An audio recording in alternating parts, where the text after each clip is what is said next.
പോകുമ്പോൾ അവർ തമിഴ്നാട് ചെന്നിട്ട് പറയില്ലേ ഞങ്ങൾ കൊച്ചിയിൽ പോയി എനിക്ക് വേണ്ടത്ര കൈഡ് കിട്ടിയെന്ന് പറയില്ലേ, അതെല്ലാം കൂടെ ചേർത്ത് എല്ലാ ആർട്ടിസ്റ്റുകൾ ചേർത്ത് ഗംഭീരമായിട്ടൊരു കൈഡ് തന്നെ എല്ലാവർക്കും വേണ്ടി.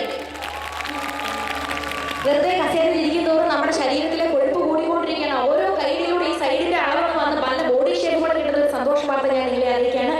സിനിമയിലെ പ്രശസ്തരായ എല്ലാവരും അങ്ങേറ്റത്തോട്ട് ഇങ്ങേറ്റത്തോട്ട് ഇരിക്കുന്നുണ്ട്. ആരുടെയെങ്കിലും ഒരാളുടെ പേര് എടുത്ത് പറഞ്ഞ് ബാക്കിയുള്ളവരുടെ ശത്രുത കൂട്ടാൻ ഞാൻ ആഗ്രഹിക്കുന്നില്ല. എന്നാലും എൻ്റെ സ്വന്തം നാട്ടുകാരനായ ഭദ്രൻ സാർ കുറച്ചു നേരം മുമ്പ് സംസാരിച്ചു. പിന്നെ വിനീതേട്ടൻ, നരൻ, അങ്ങനെ ഒരുപാട് ബോബി സഞ്ജയ്, ഗോപി സുന്ദർ, അങ്ങനെ ഒത്തിരി പേര് ഇരിക്കുന്നു, നസ്രിയ. അപ്പോൾ എന്തായാലും ഞാനൊരു കുറച്ച് തമിഴ് പാട്ടുകളുടെ ഒരു ചെയിൻ സോങ് പാടാനാണ് ആഗ്രഹിക്കുന്നത്. പക്ഷേ വനിതയെ പറ്റി ഒരു അവാർഡ്, ചലച്ചിത്ര പ്രതിഭകളെ തിരഞ്ഞെടുക്കുന്ന ഏറ്റവും ജനകീയമായ ഒരു താരനിശയാണ്, ഒരു അവാർഡ് നൈറ്റാണ് ശരിക്കും വനിത എന്ന് പറയാം. കാരണം നമുക്ക് ധൈര്യമായിട്ട് പറയാം, സത്യസന്ധമായിട്ട് എഴുതുന്ന ഒരു പത്രം അല്ലെങ്കിൽ ഏറ്റവും കൂടുതൽ ജനങ്ങൾ കോടാനുകൂടി വായിക്കുന്ന ഒരു മാസിക വനിത, അവർ ഒരു അവാർഡ് നിശ്ചയിക്കുമ്പോൾ അതിലൊരിക്കലും കള്ളവുമില്ല, ചതിയുമില്ല, എള്ളോണമില്ല, പൊളിവചനം. കറക്റ്റായിട്ടുള്ള അവാർഡ് പ്രഖ്യാപിക്കുന്ന ഒരു അവാർഡ് നൈറ്റാണ് എനിക്ക് വനിതയെ തോന്നിയിരിക്കുന്നത്. ശരിയാണെങ്കിൽ കൈയടിച്ചു. നമ്മുടെ സ്വന്തം പത്രമല്ലേ മനോരമ. അപ്പോൾ